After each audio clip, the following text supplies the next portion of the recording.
जय हिंद साथियों, आप सभी का स्वागत करता हूं आप सभी के अपने चैनल टारगेट सिलेक्शन में। साथियों, बिहार पुलिस कांस्टेबल परीक्षा का आज का पेपर हो चुका है और आज के पेपर के आधार पर एक ऐसा पूरा एक्सपेक्टेड मॉडल पेपर मैंने तैयार किया है जो अब साथियों आपकी आने वाली शिफ्टों के लिए पेपर को क्रैक करने के लिए काफी होगा। तो साथियों, जिनका पेपर अभी नहीं हुआ है वो इस एक्सपेक्टेड मॉडल पेपर को जरूर देखेगा, क्योंकि ये आज के पेपर के आधार पर साथियों पूरा पेपर तैयार किया गया है पूरी टीम के साथियों सहयोग से। तो मैं कहूंगा सबसे पहले हिंदी के सवाल होंगे जो आपके एग्जाम में आपको हूबहू देखने को मिलेंगे। उसके बाद जीके, जीएस, विज्ञान के, मैथ के, बिहार जीके के, इंग्लिश के पूरे 100 सवालों को साथियों आज की इस वीडियो के माध्यम से देखेंगे और आप अपना लेवल भी चेक करिएगा कि अगर हूबहू ऐसे ही 100 के 100 क्वेश्चन आपकी परीक्षा में आ जाए तो उसमें से कितने क्वेश्चन आपके सही रहते हैं। 50 क्वेश्चन, 60 क्वेश्चन, 70, 80 कितने क्वेश्चन आपके सही रहते हैं, ये एक बार चेक करके आप मुझे कमेंट में जरूर बताइएगा, मैं उसको देखूंगा,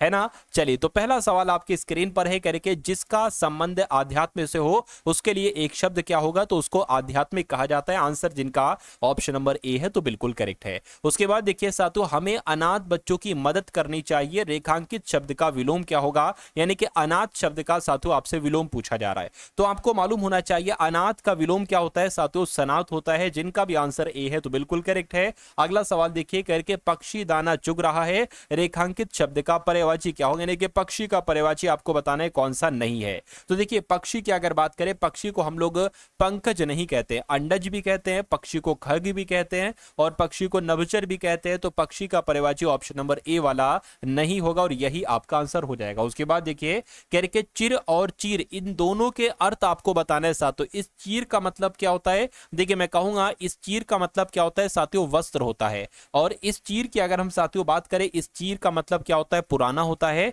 तो मैं कहूंगा पुराना और वस्त्र कहां पर लिखा हुआ है, ऑप्शन नंबर डी में लिखा हुआ है, तो ये आपका बिल्कुल करेक्ट आंसर है। उसके बाद देखिए करके, निम्नलिखित में से कौन सा जोड़ा समरूपी भिन्नार्थक है, यानी कि कहने का मतलब यह है कि पढ़ने में तो है ना क्या साथियों, देखने में पढ़ने में लगभग समान दिखे लेकिन उसके अर्थ अलग अलग हों।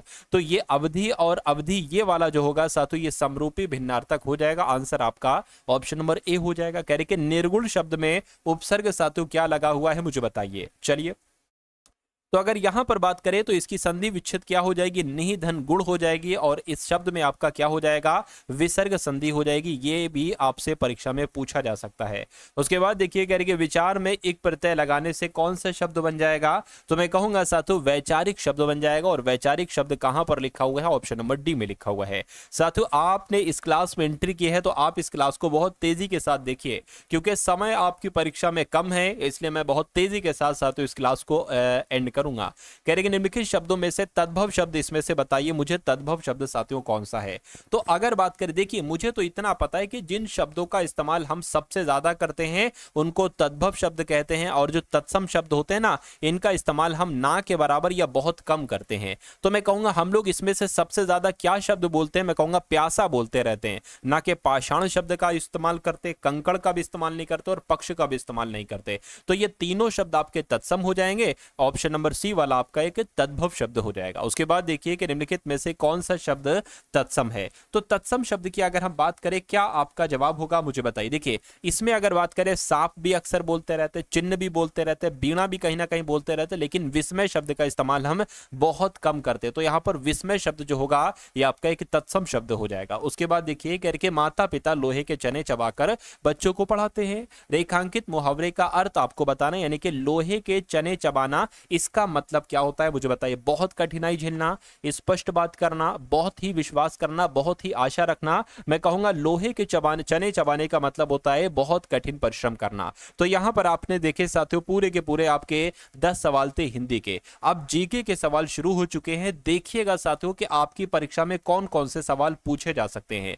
देखिए, और ये सभी के सभी मोस्ट इंपॉर्टेंट क्वेश्चन है जो आपकी परीक्षा में छपेंगे ही छपेंगे, इसलिए इस क्लास को अंत तक देखिएगा, सभी सवालों को को तैयार कीजिएगा।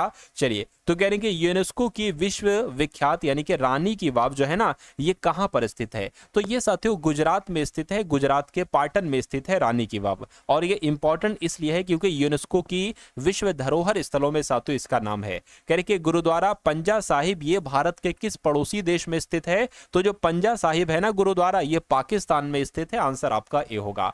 अगला देखिए कि निम्नलिखित में से किस योजना का उद्देश्य पूरे देश में महिला स्वयं सहायता मॉडल को सशक्त बनाना था? तो किसका उद्देश्य था? राष्ट्रीय ग्रामीण विकास फेलोशिप योजना का नहीं, दीनदयाल उपाध्याय ग्रामीण कौशल्य योजना का नहीं, राष्ट्रीय ग्रामीण आजीविका मिशन का यह उद्देश्य था कि भैया पूरे देश में महिला स्वयं सहायता मॉडल को सशक्त बनाना। ये किस योजना का उद्देश्य था? तो राष्ट्रीय ग्रामीण आजीविका मिशन का यह उद्देश्य था।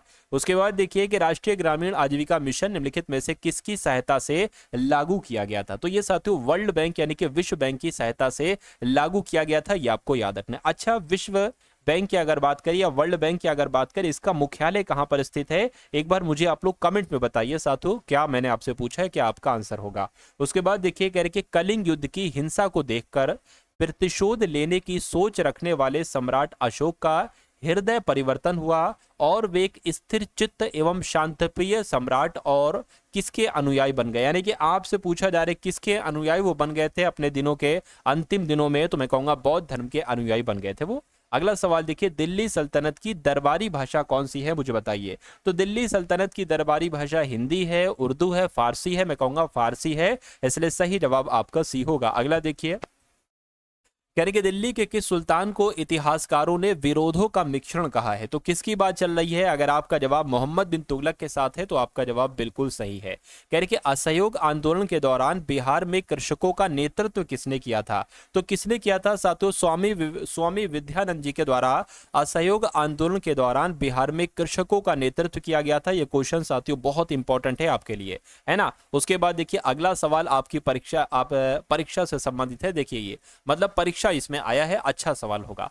यहां पर साथियों मैं आपको बता देना चाहता हूं कि अगर आप अपने बिहार पुलिस कांस्टेबल के पेपर को क्रैक करना चाहते हैं, आपको ऐसा लगता है कि इस बार आपकी तैयारी कम है या पेपर क्रैक हो भी पाएगा या नहीं, तो मैं आपको साथियों 3 पीडीएफ सजेस्ट कर रहा हूं। अगर आप ये 3 पीडीएफ अपनी परीक्षा से पहले सरसरी निगाहों से एक बार देखकर चले जाते हैं तो पेपर आपका बहुत आराम से क्रैक हो जाएगा। देखिए आपका जैसा पेपर आज आया है ना, वैसे साथियों आपके लिए 10 मॉडल पेपर तैयार किए गए हैं। अगर इन 10 मॉडल पेपर को आप देख लेंगे तो मेरा मानना है आपकी आगामी जो शिफ्ट होगी, आप उस शिफ्ट को साथियों नेस्त नाबूद कर दोगे, बहुत आराम से उस शिफ्ट को क्लियर कर दोगे। तो पहली पीडीएफ आपको ये दी जा रही है। दूसरी पीडीएफ आपको दी जा रही है साथियों बिहार पुलिस कांस्टेबल के जो प्रीवियस ईयर हो चुके हैं ना, वहां से भी क्वेश्चंस डिक्टो उठाए जा रहे हैं। तो अगर आप इस पीडीएफ को देख लेंगे तो जितने भी क्वेश्चन पिछली परीक्षाओं से हुए हैं बिहार पुलिस में, एग्जामिनर ने पूछे हैं, वहां से क्वेश्चन वो उठा रहा है। तो ये पीडीएफ आप देख लेंगे तो वो सारे क्वेश्चन आप कर लेंगे। उसके अलावा तीसरी पीडीएफ आपको दी जा रही है साथियों इंपॉर्टेंट करंट अफेयर की, और एक चौथी पीडीएफ और ऐड की गई है साथियों, ये साइंस के आपको इंपॉर्टेंट क्वेश्चंस दिए जा रहे हैं, विज्ञान के क्वेश्चंस आपको दिए जा रहे हैं। तो अगर आप पेपर क्रैक करना चाहते हैं तो इस पीडीएफ को अपनी परीक्षा से पहले एक बार सरसरी निगाहों से एक बार देखकर जाइएगा। मेरा मानना है कि आपको परीक्षा हॉल में जीत का सामना करना होगा, हार का सामना आप नहीं करोगे। तो ये चारों पीडीएफ आपको सिर्फ और सिर्फ 45 रुपए में दी जा रही है। डिस्क्रिप्शन में लिंक है, वहां से जाकर आप इस पीडीएफ को प्राप्त कर सकते हैं, है ना। चलिए तो अब बात करते हैं आखिर इस सवाल में क्या है ऐसा। कहने के असहयोग आंदोलन के दौरान किसने पटना कॉलेज छोड़ा जबकि उसकी परीक्षा के केवल 20 दिन ही बचे थे? तो किसकी बात चल रही है? जयप्रकाश नारायण की बात चल रही है। परीक्षा में सवाल आपसे पूछा जाएगा। अगला सवाल देखिए, करके काकोरी ट्रेन डकैती एक्शन में किन क्रांतिकारियों को फांसी की सजा सुनाई गई थी, फांसी की सजा दी गई थी?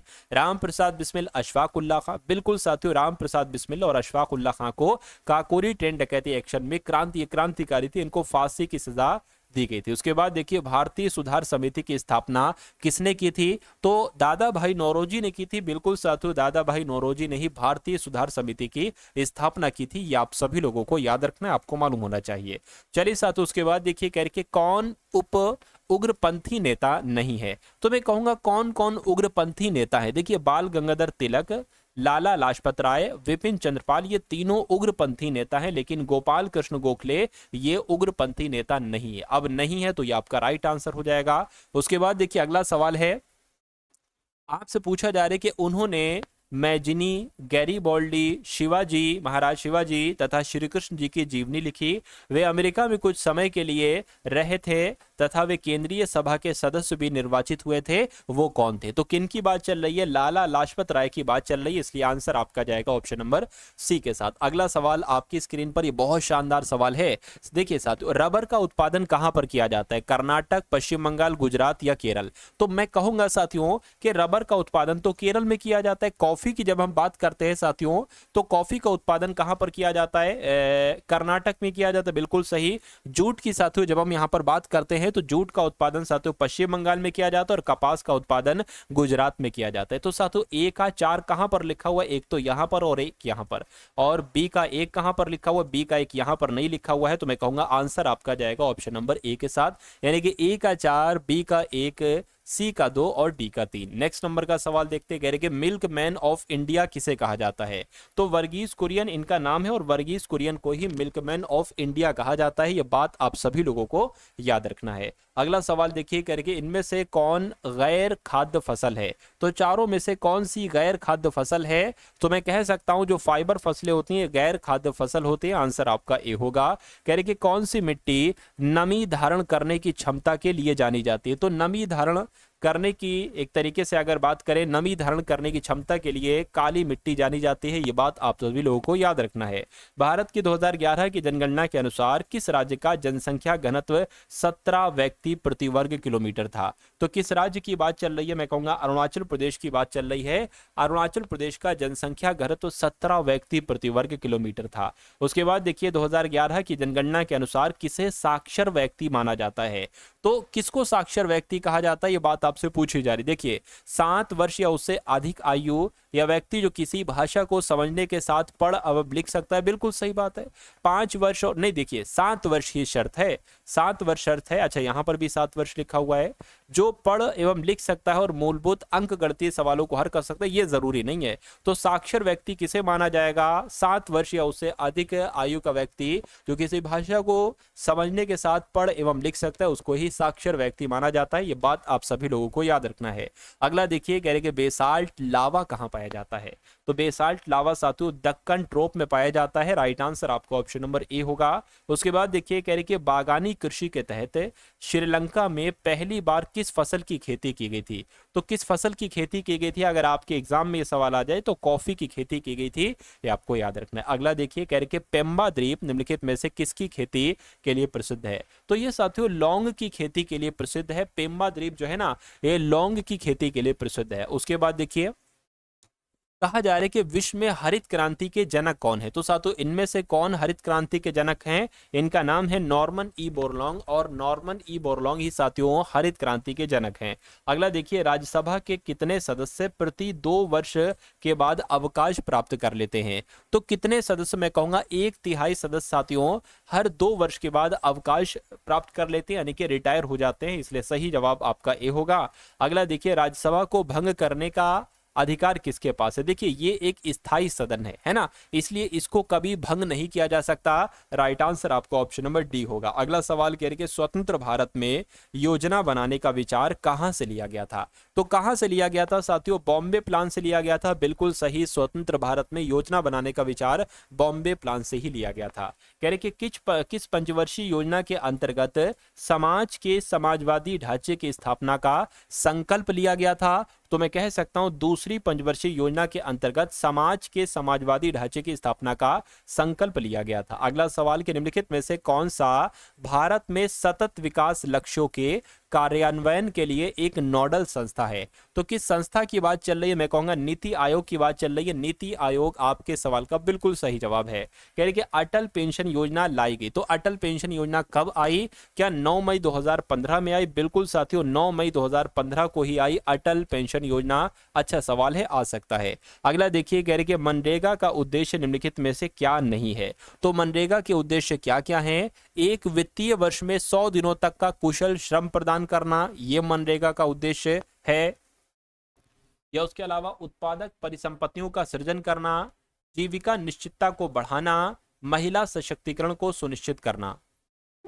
तो इस तरीके के सवाल को साथियों बहुत ध्यान से करना है। क्यों? क्योंकि इसमें नहीं लिखा हुआ। देखिए, एक वित्तीय वर्ष में 100 दिनों तक का कुशल श्रम प्रदान करना, यहाँ पर एक वित्तीय वर्ष आ गया, इसलिए साथियों गलत हो जाएगा। 100 दिनों का कुशल श्रम वगैरह प्रदान करना ये तो ठीक है ना, ये तो ठीक है कि 100 दिनों का रोजगार देना, लेकिन वित्तीय वर्ष आ गया। उसके अलावा उत्पादक परिसंपत्तियों का सृजन करना, ये एक उद्देश्य है मनरेगा का। जीविका निश्चितता को बढ़ाना, बिल्कुल। महिला सशक्तिकरण को सुनिश्चित करना, ये भी सही है। मैं कहूंगा कौन सा एक उद्देश्य नहीं है? ऑप्शन नंबर ए वाला उद्देश्य नहीं है, इसलिए आंसर आपका जाएगा ऑप्शन नंबर ए के साथ। अगला सवाल साथियों आपकी स्क्रीन पर है, यानी कि हाल ही में किसने भारत की पहली हाइड्रोजन ट्रांसपोर्ट टाइप विकसित की है? तो अब आपके सामने साथियों करंट अफेयर के सवाल स्टार्ट हो चुके हैं। 2025 के जो सबसे इंपॉर्टेंट क्वेश्चन है साथियों, जो आपके एग्जाम में आने की पूरी पूरी संभावना है, सिर्फ उन्हीं सवालों को मैं लेकर आया हूं।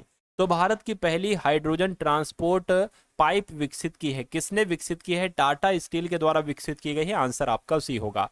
अमेरिका कहां प्रवासी बंदी गृह स्थापित करेगा? तो ये साथियों किस जगह पर करेगा? ये क्यूबा में करेगा। आंसर आपका बी होगा। उसके बाद देखिए, किस देश की अंतरिक्ष एजेंसी ने नेविगेशन उपग्रह का सफलतापूर्वक प्रक्षेपण किया है? तो अगर बात करते हैं साथियों जापान देश की, तो मैं कहूंगा जापान देश की अंतरिक्ष एजेंसी ने नेविगेशन उपग्रह का सफलतापूर्वक प्रक्षेपण किया है। अगला सवाल देखिए, कह रहे कि कौन सी राज्य सरकार धर्मांतरण विरोधी विधेयक पेश करेगी? तो किस देश की बात चल रही है? मैं कहूंगा राजस्थान की बात चल रही है। बिल्कुल साथियों, राजस्थान राज्य सरकार धर्मांतरण विरोधी विधेयक को पेश करेगी। उसके बाद देखिए, कह रहे कि किस देश ने अमेरिका के खिलाफ टैरिफ लगाने की घोषणा की है? तो अब अगर बात करते किस देश ने, मैं कहूंगा मैक्सिको देश ने अमेरिका के खिलाफ टैरिफ लगाने की घोषणा की है। अगला देखिए, कह रहे कि उच्च रक्तचाप से निपटने के लिए किसने पोटेशियम युक्त नामक के विकल्प की सिफारिश की है? तो ये सिफारिश साथियों विश्व स्वास्थ्य संगठन WHO वर्ल्ड हेल्थ ऑर्गेनाइजेशन ने की है। यानी कि उच्च रक्तचाप से निपटने के लिए WHO ने पोटेशियम युक्त नमक के विकल्प की सिफारिश की है। उसके बाद देखिए, किसने क्रिकेट के सभी प्रारूपों से संन्यास ले लिया है? तो मैं कहूंगा साथियों रिद्धिमान शाह इनका नाम है, और इन्होंने क्रिकेट के सभी प्रारूपों से संन्यास लेने की घोषणा कर दी है।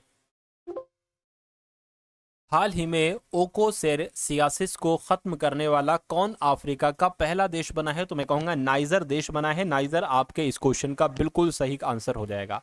यानी कि कहां माघी गणेश उत्सव शुरू हुआ है? तो माघी गणेश उत्सव साथियों महाराष्ट्र में शुरू हुआ है। सही जवाब आपका जो जाएगा वो ऑप्शन नंबर सी हो जाएगा। चलिए अब उसके बाद देखते हैं अगले नंबर का सवाल। साथियों अभी मैं आपको मैथ के पूरे 10 क्वेश्चन करवाने वाला हूं। आपकी एग्जाम में 10 सवाल आ रहे हैं साथियों मैथ के।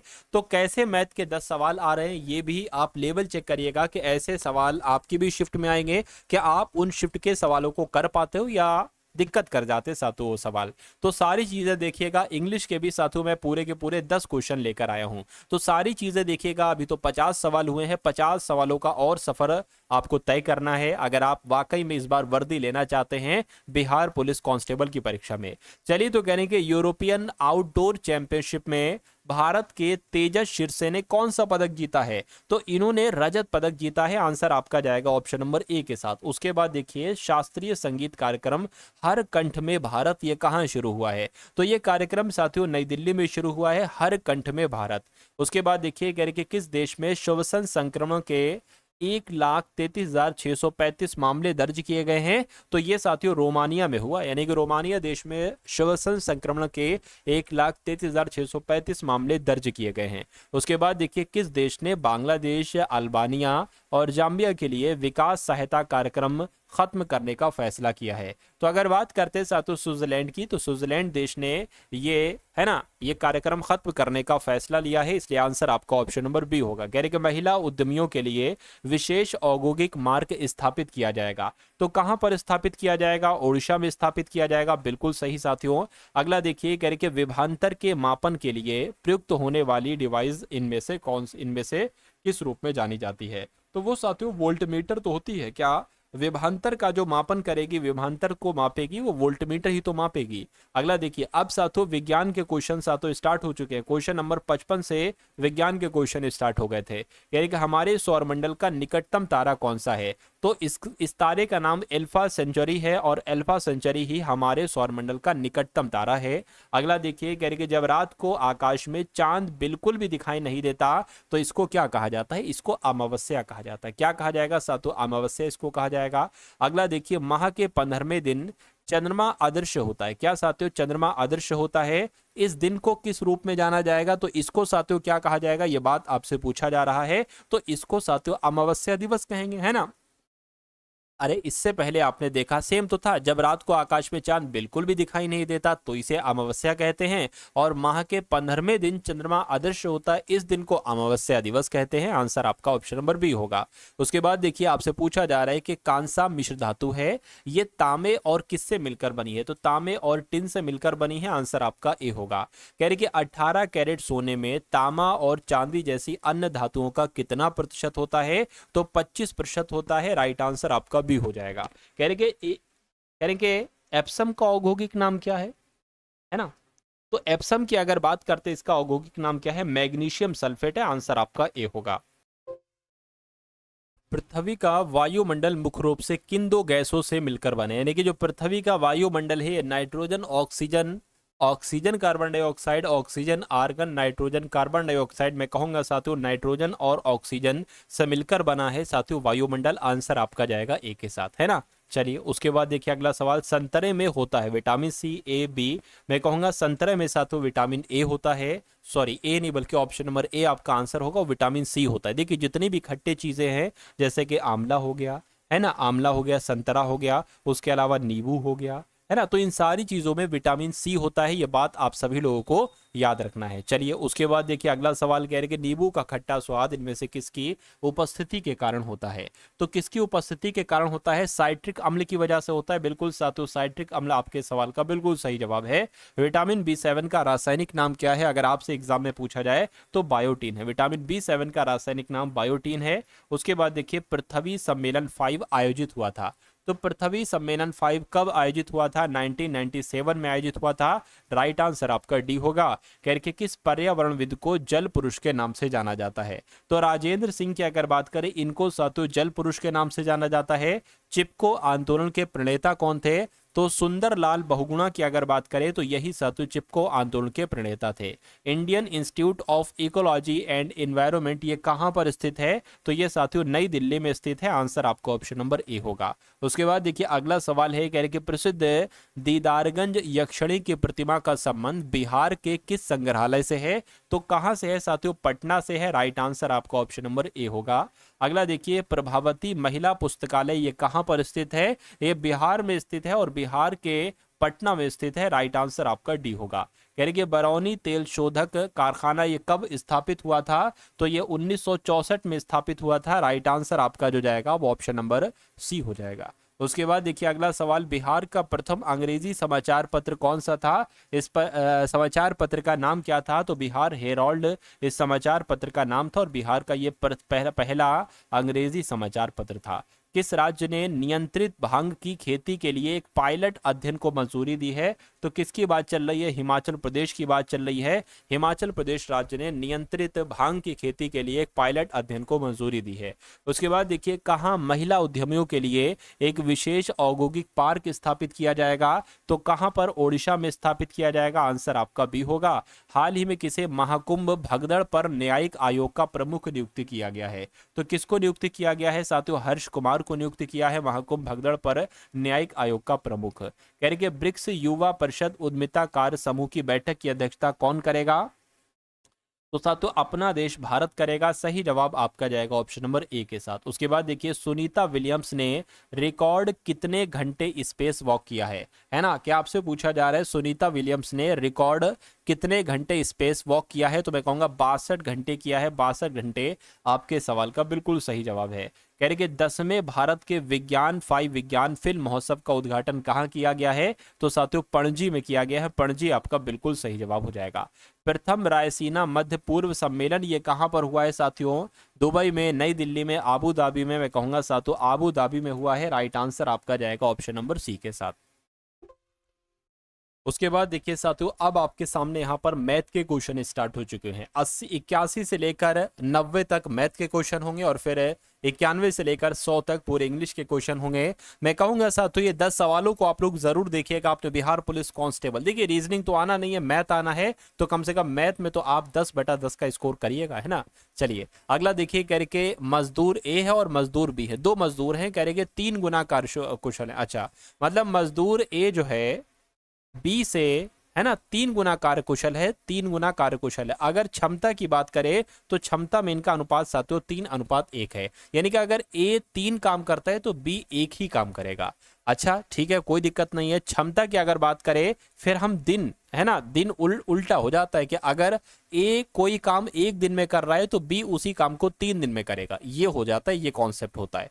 उसके बाद कहने के वे दोनों एक साथ मिलकर एक कार को 18 दिन में कर रहे हैं, है ना। वे एक साथ मिलकर एक कार को 18 दिन में साथियों यहां पर कर रहे हैं। ए अकेले उस कार को कितने दिन में करेगा? देखिए ए अगर एक दिन में 3 काम करता है, बी एक दिन में 1 काम करता है, यानी कि दोनों मिलकर एक दिन में 4 काम कर रहे हैं। अब दोनों मिलकर एक दिन में 4 काम कर रहे हैं और ये कहने कि 18 दिन में वो काम पूरा हो जाता है। तो 4 काम कर रहे हैं 18 दिन में, साथों कितना काम हो पाएगा? 18 चौक 72, यानी कि टोटल काम जो होगा वो 72 काम होगा। और कहने कि ए अकेले उस कार को कितने दिन में पूरा करेगा? ए एक दिन में 3 काम कर रहा है, तो ये 72 काम टोटल है। एक दिन में 3 काम कर रहा है, इसको कैलकुलेट करिए, देखिए कितने दिन लगेंगे। 3 दूना 6, 3 चौक 12, यानी कि ए को वो काम पूरा करने में 24 दिन का समय लगेगा। 24 दिन कहां पर लिखा हुआ है? ऑप्शन नंबर सी में लिखा हुआ है। तो जिनका आंसर ऑप्शन नंबर सी के साथ है तो मैं कहूंगा आंसर आपका बिल्कुल सही हो जाएगा। उसके बाद देखिए आपको कोई भी नंबर दे दिया जाएगा, पूछा जाएगा इसका वर्गमूल क्या है। तो साथियों 4096 की अगर बात करें, इसका वर्गमूल निकालने की अगर कोशिश करें तो कितना आ जाएगा साथियों? इतना आ गया, ठीक है। और कट करेंगे, और कट करेंगे, इतना आ जाएगा। और अगर कट करेंगे साथियों 2 पंजे 10, 2 एकम 2, 2 दूना 4, 2 से और कट करेंगे 2 दूना 4, 2 पंजे 10, 2 छंग 12 हो जाएगा, है ना। 2 से कट करेंगे 2 एकम 2, 2 दूना 4, 2 अट्ठे 16 हो गया। 2 से कट करेंगे 2 छंग 12, 2 चौक 8, 8 से कट कर ले सातों 8 2 64 और फिर से 8 से कट करेंगे 8 एकम 8। अब देखिए, अब अगर पेयर है तो उसको एक बार लिया जाएगा, पेयर है तो उसको एक बार लिया जाएगा, पेयर है तो उसको एक बार लिया जाएगा। ये डबल है, एक बार ले लो, डबल है इसको एक बार ले लो, ये भी डबल है एक बार ले लो, ये 8 8 2 बार है एक बार ले लो। 2 दूना 4, है ना, 4 दूना 8, 8 8 64, तो कुल मिला के साथों 64 आ जाएगा यहाँ पर, यानी कि मैं कहूंगा ये 64 का साथों स्क्वायर हो जाएगा, अर्थात 4096 का वर्गमूल 64 होगा। तो इस टाइप के सवाल को आप साथों इस प्रकार से करेंगे। समझ में आया? समझ में आया साथों? अच्छा लगा आपको सवाल? अगर अच्छा लगा है तो बहुत अच्छी बात है। चलिए अब इस सवाल की अगर बात करें, ये सवाल साथियों पूरा प्रॉपर नहीं आ पाया था, इसलिए मैंने इसको एक पेज पर लिख लिया कि ये सही तरीके से साथियों कैसे ये सवाल होगा। देखिए मैं आपको बता देता हूँ ये सवाल कैसे साथियों ये लिखा, टाइप नहीं हो पाया सही तरीके से तो मैंने लिख लिया था। चलिए तो साथियों यहाँ पर क्या लिखा हुआ है? 3/5 लिखा हुआ है और गुणा है, और फिर ब्रैकेट में 3 है प्लस है, और फिर साथियों यहाँ पर क्या 3 प्लस है और ब्रैकेट में 11 प्लस 5 प्लस 6 है। इसको साथियों आपको क्या करना है? इसको आपको कैलकुलेट करके मुझे बताना है आंसर आपका क्या होगा। देखिए सबसे अंदर वाला ब्रैकेट ये है, इसको जोड़िए तो 6 और 5 11, 11 और 11 कितना हो जाएगा? 22 हो जाएगा। 22 और 3 25 हो जाएगा। 25 3 कितना हो जाएगा? 28 हो जाएगा, यानी कि 28 ये आ गया है और ये 3/5 है, तो ये 3/5 हमने कर दिया। इतनी बात क्लियर है? बिल्कुल क्लियर है। अब इसको जरा आप और क्या करिए साथियों, आप इसको और कैलकुलेट करके मुझे यहाँ पर फटाफट बताइए। चलिए ये एक काम करें, 28 तियां कितने होते हैं? 8 तियां आपका 24 हो जाएगा। 3 दूना 6 7 8, 84/5 हो चुका है। इसको अगर इस टाइप में हम बदलें, है ना, तो देखिए 5 आ गया, 5 एकम 5 आ जाएगा, 3 जाएगा 34 हो जाएगा, 5 छंग आपका 30 हो जाएगा, बचेगा 4, वो यहाँ पर लिख जाएगा। यानी कि इसको कैलकुलेट करके 16 सही 4/5 आएगा, और 16 सही 4/5 कहाँ पर लिखा हुआ है? ऑप्शन नंबर डी में लिखा हुआ है। तो अच्छा लगा साथियों आपको ये सवाल? ये क्या है इसके बारे में मैं आपको बता रहा हूँ। ये दो छोटा सा नहीं, ये स्क्वायर है, यानी कि 56 + 34 का स्क्वायर -56 है ना। फिर सातों इसका ये स्क्वायर हो जाएगा और फिर ये आपका क्या होगा, बटा होगा। और यहाँ पर 4 गुणा 56 गुणा 34 है, इसको आपको कैलकुलेट करना है। देखिए 56 प्लस 34 कितना होता है सातों, 90 होता है, यानी कि 90 का स्क्वायर यहाँ पर है। और 56 में से अगर आप 34 घटाओगे तो 56 में से 34 घटाओगे सातों कितना आएगा, 2 और 2, यानी कि ये 22 का स्क्वायर हो जाएगा। और जब आप इसको कैलकुलेट करोगे, इसको आप कैलकुलेट कर लो सातों कितना ये हो रहा है, देखो जरा 56 चौक देखो जरा कितना होता है सातों, 56 की 4 से गुणा करेंगे तो 6 चौक 24 हो जाएगा, 4 5 20 और 22 हो गया, यानी कि 224 हो गया। इतनी बात क्लियर है, 224। और फिर 34 से भी सातों इसकी गुणा कर लो, लगे हाथ तो मैं कैलकुलेटर का इस्तेमाल कर लूं या ऐसे ही करा दूं, चलिए कोई दिक्कत नहीं, कर लेता हूं। 2 2 4 गुणा 3 और 4, यानी कि 7616 यहाँ पर आ चुका है। तो 7616 यहाँ पर सातों मैंने लिख दिया। अब अगला स्टेप देखते हैं कि अगले स्टेप में भाई साहब यहाँ पर क्या हो सकता है, देखिए जरा 90 की अगर बात करें, 90 का स्क्वायर साथ, देखिए एक काम करो ना, ए स्क्वायर माइनस बी स्क्वायर, इसको ऐसे कर लो ना। अरे भाई ए स्क्वायर माइनस बी स्क्वायर क्या होता है, ए प्लस बी, है ना, ए माइनस बी। तो इसको कर लो, यानी कि एक बार इसको जोड़ लो, एक बार घटा लो। जब आप जोड़ोगे तो कितना हो जाएगा साथियों, तो आपका ये 112 हो जाएगा, यानी कि 90 प्लस 22। और अगर आप इसको साथियों घटाओगे तो कितना हो जाएगा, 90 में से 22 जाएगा, 8 और 68 हो जाएगा, और बटे कितना हो जाएगा, 7616 हो जाएगा। तो अब आपको साथियों इसको क्या करना है, एक तरीके से कैलकुलेट करना है। 112 की गुणा 68 से कराओ जरा, 112 की गुणा 68 से कराओ, 8 दूना 16 होगा, 8 एकम 8 और 9 हो जाएगा, 8 एकम 8 हो जाएगा, और 6 दूना 12 होगा, 6 कम 6 7 हो जाएगा, 6 कम 6, इसको देखो 6 आ गया, 11 आ गया, और ये 16 आ गया, और ये 7। ये तो साथियों वही 7616 है, यानी कि ऊपर भी 7616 और नीचे भी 7616। तो 7616 से कटेगा, यानी कि आंसर आपका आ जाएगा एक। एक कौन से ऑप्शन में है, एक तो ऑप्शन नंबर बी वाले में है, तो इसलिए आपका जवाब जो होगा वो ऑप्शन नंबर बी हो जाएगा। समझ में आया, अच्छा लगा साथियों आपको सवाल, चलिए बहुत अच्छी बात है।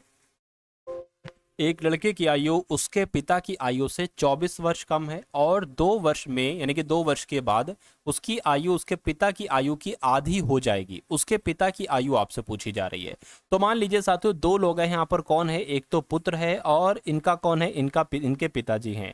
यहाँ पर कह रही है एक लड़की की आयु उसके पिता की आयु से 24 वर्ष कम है, यानी कि अगर पिता की आयु x माने तो पुत्र की आयु कितनी हो जाएगी, 24 वर्ष छोटा है, तो मैं कहूंगा x माइनस 24 हो जाएगी। इतनी तो होगी साथियों, क्या इतनी ही तो यहाँ पर होगी, है ना। चलिए कोई दिक्कत नहीं। अगर इसको हम ऑप्शन की मदद से करें तो उसके पिता की आयु कितनी होगी, मान लीजिए उसके पिता की आयु 46 होगी।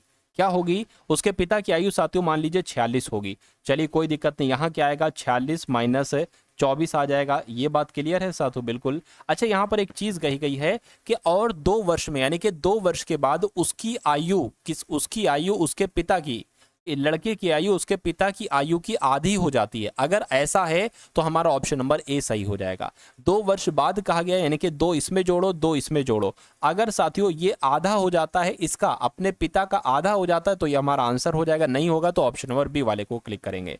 देखिए 46 माइनस यहाँ पर क्या आ जाएगा, 22 आ जाएगा, और यहाँ पर 48 आ जाएगा। 46 में से 22 जाएंगे तो 4 और 2 यानी कि 24 बचेगा, और यहाँ पर 48 है। तो बिल्कुल साथियों जो कहा वही तो हो गया। 2 वर्ष बाद उसकी आयु, यानी कि पुत्र की आयु उसके पिता की आयु की आधी हो जाएगी, तो आधी ही तो हो गई, 48 का आधा 24 ही तो होता है, यानी कि हमारा आंसर जो जाएगा वो ऑप्शन की मदद से ऑप्शन नंबर ए होगा। उसके बाद देखिए अगला सवाल है, करके 15 पुरुष किसी कार्य को 30 दिन में करते हैं। तो 15 पुरुष किसी कार्य को 30 दिन में करते हैं, 9 पुरुष उसी काम को कितने दिन में करेंगे, मैं कहूंगा साथियों इतने दिन में करेंगे, है ना। तो इसको कैलकुलेट कर लीजिए, 15 गुणा 30 आ जाएगा, बटे में यहाँ पर 9 आ जाएगा, बराबर आपको दिन पता चल जाएगा।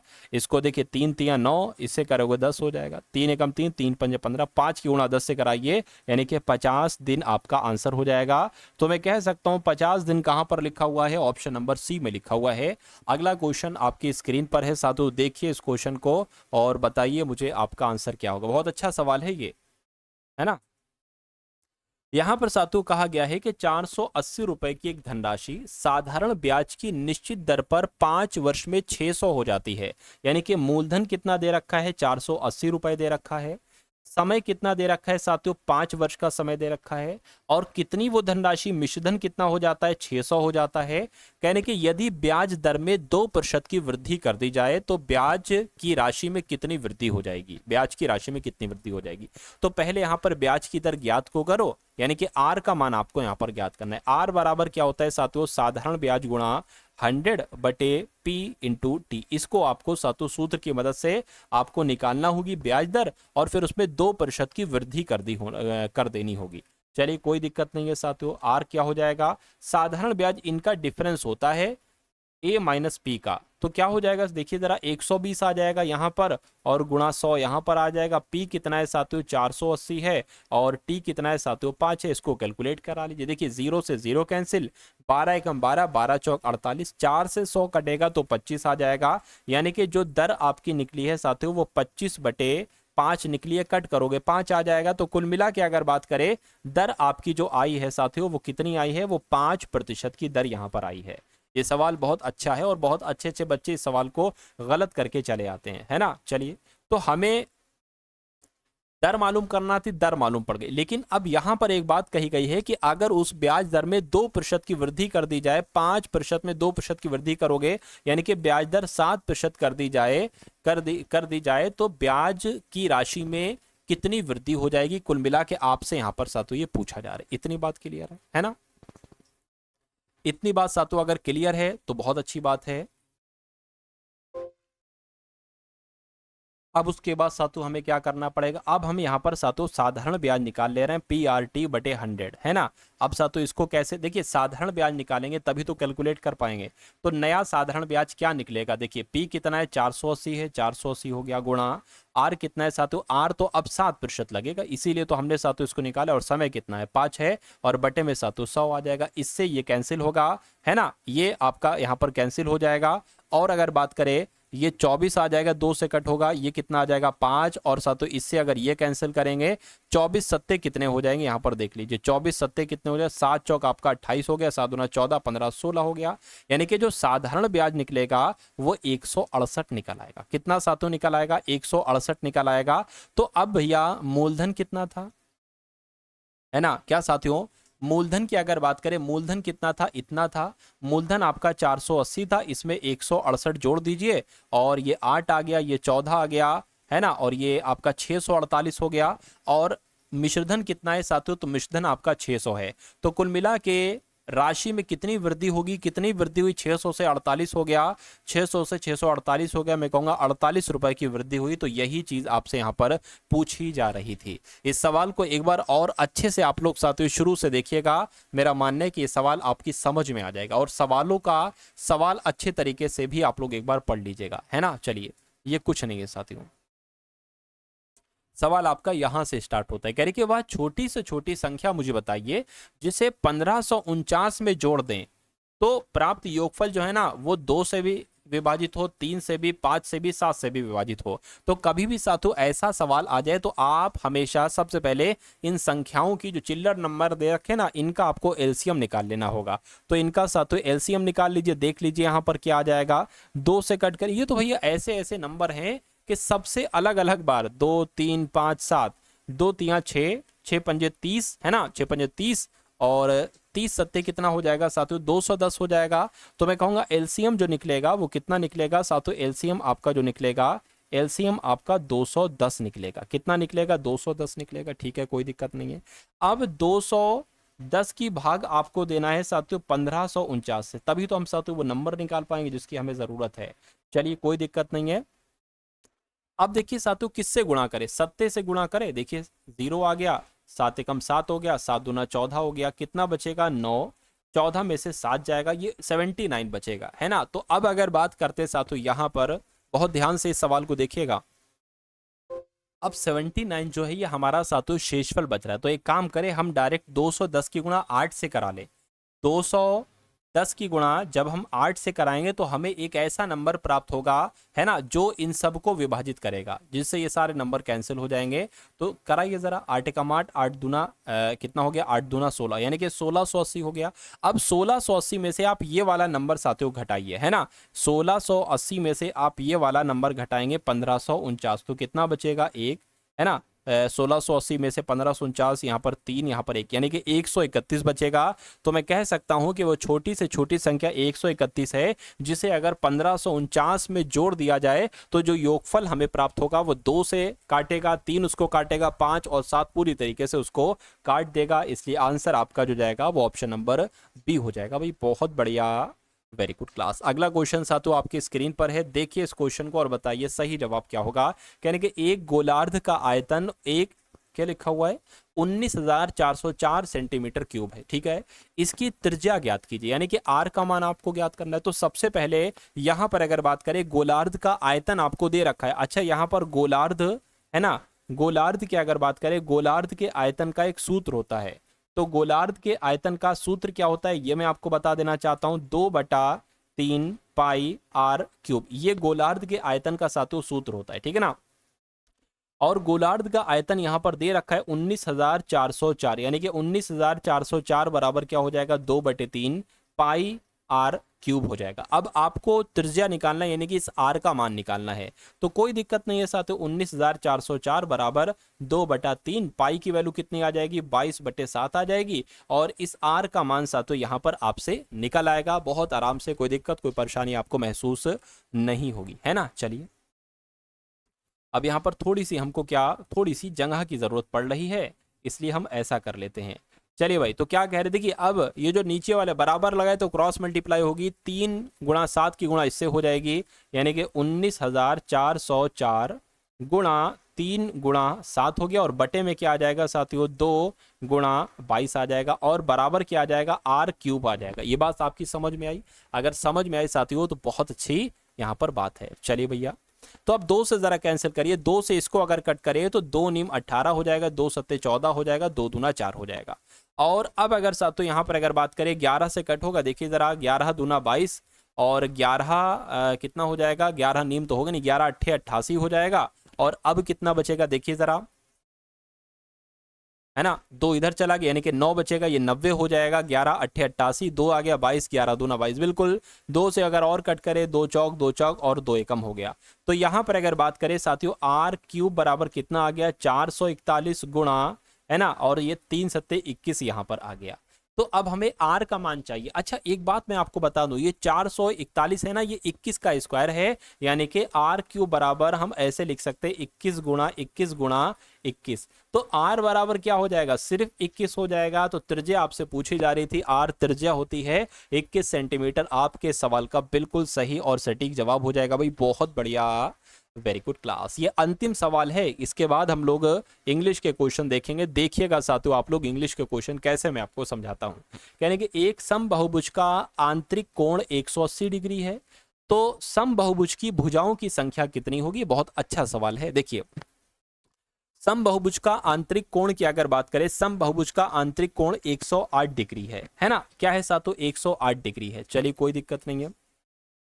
अब एक चीज आप लोग याद रखेंगे, प्रत्येक बाह्य कोण कितना होता है। क्या साथियों, प्रत्येक बाह्य कोण की अगर हम बात करें तो प्रत्येक बाह्य कोण बराबर क्या होता है, एक तरीके से अगर बात करें 180 डिग्री माइनस आंतरिक कोण, है ना, 180 डिग्री माइनस आंतरिक कोण ये होता है साथियों प्रत्येक बाह्य कोण। चलिए कोई दिक्कत नहीं है। तो 180 डिग्री ये हो जाएगा, आंतरिक कोण यहां पर दे रखा है 108 डिग्री है। तो प्रत्येक बाह्य कोण साथियों कितना आपका निकलेगा, 180 में से 108 घटाओगे तो 72 डिग्री निकलेगा। यानी कि प्रत्येक बाह्य कोण आपको पता चल गया है 72 डिग्री है। और आपसे पूछा जा रहा है कि समबाहुभुज की भुजाएं की संख्या कितनी होती है, तो इसका भी एक सूत्र होता है, समबाहुभुज की भुजाओं की संख्या बराबर 360 डिग्री, क्या 360 डिग्री और बटे प्रत्येक बाह्य कोण। और प्रत्येक बाह्य कोण हम निकाल चुके हैं, कितना है साथियों, 72 है। तो बस ये आपको कैलकुलेट कराना है, आंसर आपका आ जाएगा, है ना। 12 पंजे 60, 12 छंग 72 हो जाएगा, 12 चौक इतना हो जाएगा, है ना। इतनी बात क्लियर है। चलिए कोई दिक्कत नहीं। अच्छा, 12 तियां हो जाएगा, 30 हो जाएगा, 6 कम 6, 6 पंजे 30 हो जाएगा। तो मैं कहूंगा समबाहुभुज की भुजाओं की संख्या 5 होगी। 5 कौन से ऑप्शन में लिखा हुआ है, ऑप्शन नंबर बी में लिखा हुआ है। तो ये क्या है, ये आपका बिल्कुल सही जवाब है।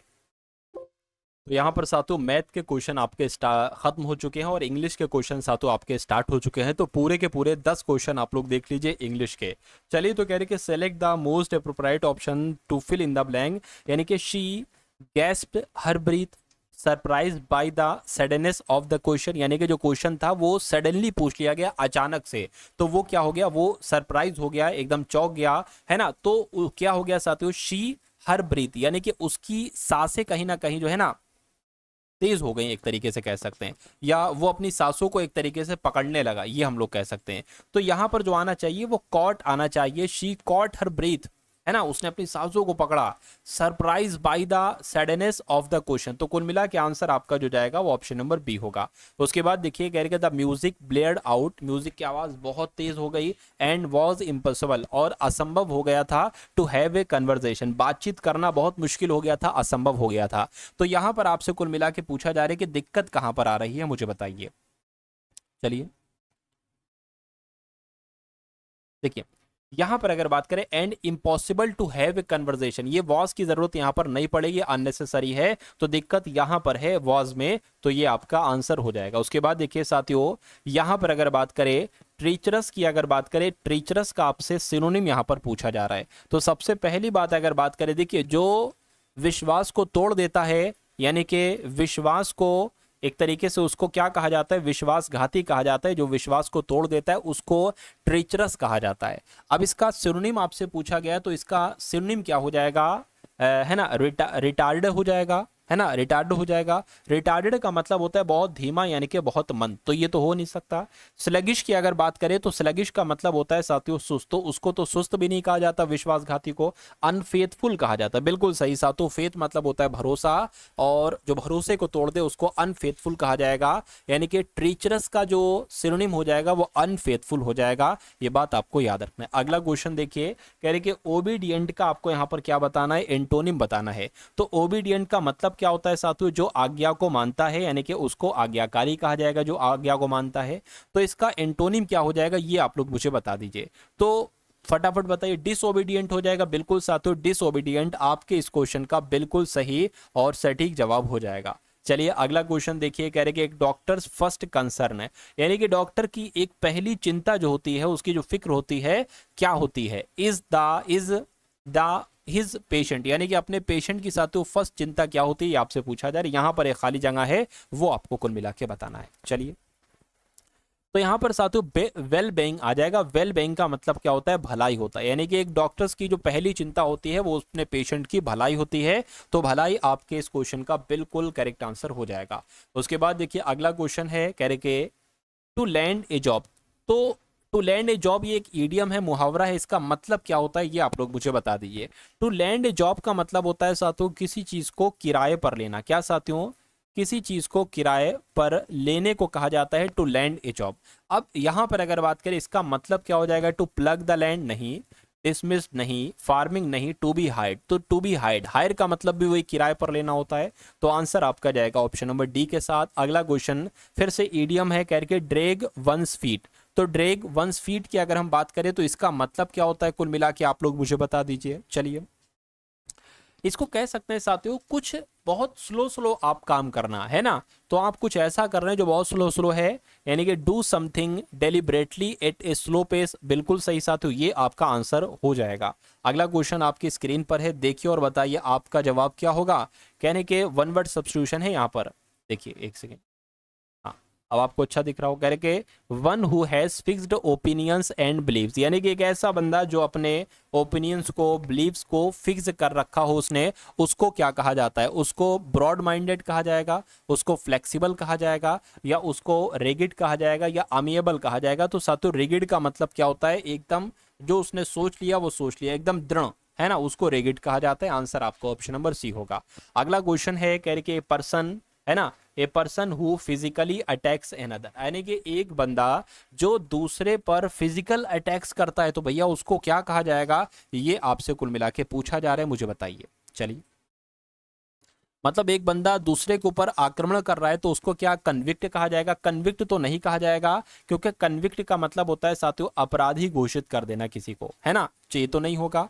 उसके अलावा कल्प्रिट का मतलब क्या होता है, कल्प्रिट का मतलब भी साथियों अपराधी होता है, ठीक है। उसके अलावा अगर बात करते हैं साथियों स्काउंड्रल की अगर बात करें इसका मतलब क्या होता है, इसका मतलब होता है बदमाश, ठीक है। तो बदमाश भी वो हो सकता है क्या, देखते हैं। और एसाइलेंट की अगर हम बात करें, एसाइलेंट का मतलब क्या होता है ये मैं आपको बता देता हूं, आक्रमणकारी होता है। क्या, आक्रमणकारी होता है। तो इसके लिए सबसे सटीक जवाब जो होगा वो आक्रमणकारी होगा, यानी कि जो दूसरे बंदे के ऊपर एकदम फिजिकली अटैक कर दे हो तो उसको आक्रमणकारी कहा जाएगा, यानी कि एसेलेंट कहा जाएगा। अगला सवाल, अंतिम सवाल आपकी स्क्रीन पर है, कह रहे कि इनकरेक्टली स्पेल्ड वर्ड, इन चारों में से किसकी स्पेलिंग आपको गलत लग रही है, ये आपको कुल मिला के यहाँ पर बताने। देखिए थ्रेटेंड की अगर हम बात करें साथियों, क्या लिखा हुआ है, THRE, है ना, TENED। तो यहाँ पर साथियों क्या स्पेलिंग होती है ये मैं आपको बता देता हूँ, THREATENED। यहाँ पर EA मैंने लिखा है, इन्होंने सिर्फ E लिखा हुआ है, तो मैं कहूँगा ये वर्ड की स्पेलिंग गलत हो जाएगी, गलत हो जाएगी, और यही आपका आंसर हो जाएगा। थ्रेटेंड का मतलब होता है साथियों धमकाना। क्या इसका मतलब होता है, इसका मतलब होता है धमकाना। तो इस सवाल का जवाब हमारा ऑप्शन नंबर ए होगा। अच्छा, थर्मामीटर का मतलब क्या होता है, तापमापी, यानी कि जो आपकी शरीर का ताप माप दे उसको तापमापी कहा जाएगा। थैंक्स गिविंग मतलब क्या, धन्यवाद होता है। और थ्रू आउट मतलब क्या होता है, हर जगह होता है, कुल मिला के कह सकते हैं। तो कुल मिला के आपका जवाब अगर है ऑप्शन नंबर ए के साथ, तो मैं कहूंगा आपका आंसर बिल्कुल करेक्ट हो जाएगा भाई, बहुत बढ़िया, वेरी गुड क्लास। तो साथियों आपका पेपर हुआ था बिहार पुलिस कांस्टेबल का आज का। अब जिनका भी पेपर है उनके लिए मैं सिर्फ दो चीजें कहूंगा, और अगर वो दो चीजें साथियों आपने मान ली तो मेरा मानना है कि ये पेपर आपका बड़े ही आराम से क्रैक हो जाएगा, कोई दिक्कत कोई परेशानी आपको महसूस नहीं होगी। सबसे पहली बात मैं आपको बता रहा हूं कि डिस्क्रिप्शन में मैंने दे रखा है प्लेलिस्ट। क्या, डिस्क्रिप्शन में दे रखा है बिहार पुलिस कांस्टेबल प्लेलिस्ट। उस प्लेलिस्ट पर आप जब क्लिक करेंगे तो आपके सामने हमारे पिछले 10 से 20 दिन की मतलब कुछ वीडियोस ओपन हो जाएंगी। उन वीडियोस को साथों एक एक करके आप डबल स्पीड पर देख लीजिएगा। अगर वो सारी वीडियोस आप देख लेते हैं अपने एग्जाम से पहले पहले, तो आपकी बुनियाद मजबूत हो जाएगी। आपकी जो बिहार पुलिस कांस्टेबल का सिलेबस है ना, उसकी बुनियाद मजबूत हो जाएगी। और जब किसी भी चीज की बुनियाद मजबूत हो जाती है तो वो चीज कामयाब हो जाती है। तो आप एक काम ये कीजिएगा, वो सारी वीडियोस आप देख लीजिएगा, वहां से पेपर आपका फंसेगा। उसके अलावा साथियों मैंने आपको एक पीडीएफ के बारे में बताया है, एक नहीं बल्कि 3 पीडीएफ के बारे में मैंने आपको बताया है। पहली पीडीएफ में आपको 10 पेपर दिए जा रहे हैं, मॉडल पेपर। जैसा आपका पेपर आया है ना साथियों, वैसे 10 मॉडल पेपर सॉल्यूशन के साथ दिए जा रहे हैं, 100 क्वेश्चन के। हर एक क्वेश्चन का सॉल्यूशन, उसका आंसर उसी के नीचे होगा, और जो उससे संबंधित सवाल है वो भी उसी क्वेश्चन के जस्ट नीचे ही होंगे। उसके अलावा आपको पीवाईक्यू दिए जा रहे हैं, previous year question paper Bihar police constable के सॉल्यूशन के साथ। उसके अलावा इंपॉर्टेंट करंट अफेयर भी आपको दिए जा रहे हैं, जो कि 10 से 12 सवाल पूछे जा रहे हैं करंट अफेयर के। तो ये दोनों काम आप कर लेना। उसके अलावा डिस्क्रिप्शन में ग्रुप है, व्हाट्सएप ग्रुप को आप लोग ज्वाइन कर लीजिएगा, वहां पर आपको क्लासेस वगैरह मिलती रहेंगी। और उसके अलावा साथियों मैं आपसे कहूं कि आपका पेपर जब भी है, आप टारगेट सिलेक्शन चैनल को सब्सक्राइब कर लीजिए, और जितनी भी क्लासेस मैं दूं उसको तुरंत आप लोग देखा करिए साथियों। आपकी तैयारी तगड़ी हो जाएगी, पेपर तक आपका तैयारी इतनी मजबूत हो जाएगी कि कम से कम पेपर वो आप पास कर लो, भले नंबर आपका नीचे से आ जाए, कोई दिक्कत नहीं, पेपर आपका क्रैक हो जाए, है ना। चलिए, तो ये जो मैंने आपको बताई है चीजें, ये करिएगा। और ये क्लास आपको कैसी लगी एक बार बताइएगा कमेंट सेक्शन में, है ना। पेपर आपका किस डेट को है वो डेट भी बता दीजिएगा, और अपने मित्रों के साथ इस वीडियो को शेयर आप लोग जरूर कर देना, जिन मित्रों का पेपर है आगे आने वाले समय में, है ना। तो मिलते हैं हम सभी लोग आने वाली वीडियो में। जय हिंद साथियों।